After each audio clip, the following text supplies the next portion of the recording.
around.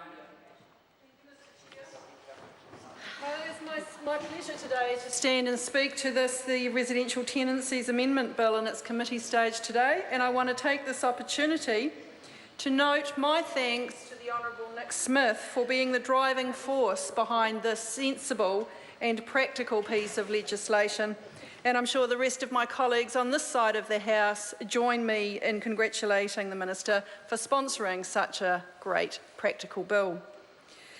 Mr Chair, I live down the road from a small place called Otira, and back in the day Otira grew into a tent city as the workmen habited there to work on the Otira Tunnel. And in that tent city, the women and children grew and worked and survived in canvas houses, and some of them, who were lucky enough, had wooden floors. So, Mr Speaker, we've come a long way since those days, and the standards have improved over time and continue to improve.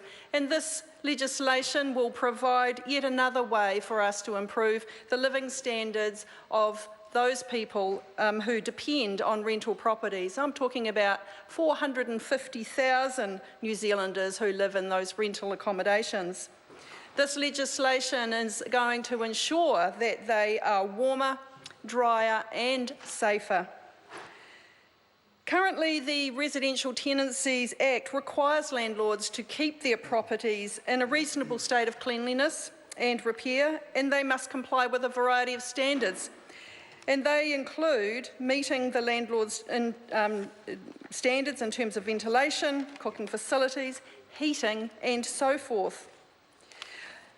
Today I'd like to talk about smoke alarms, and that's been a great topic of conversation today. And it's one of the key objectives of this Residential Tenancies Amendment Bill, and it is designed to reduce fire-related fatalities and injuries in residential rental properties. And as the Minister has noted already today, the highest incidence of those fatalities and injuries are in the rental properties. Smoke alarms will be a requirement as of the 1st of July this year. Insulation will be installed progressively over the next 3 years, and landlords will be required to disclose the extent of insulation in tenancy agreements. This is openness and transparency to tenants as they enter into tenancy agreements. However, social housing landlords, they will be required, and these are landlords that receive income-related rent subsidies, they must install floor and ceiling insulation from the commencement date for this bill, which is the 1st of July. These measures, as we've heard from the Honourable Nick Smith today, will save 129 lives a year.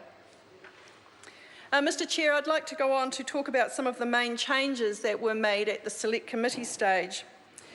The Residential Tenancies Act will now have a higher maximum payment for 2 unlawful acts in order to help address the natural power imbalance between tenants and landlords.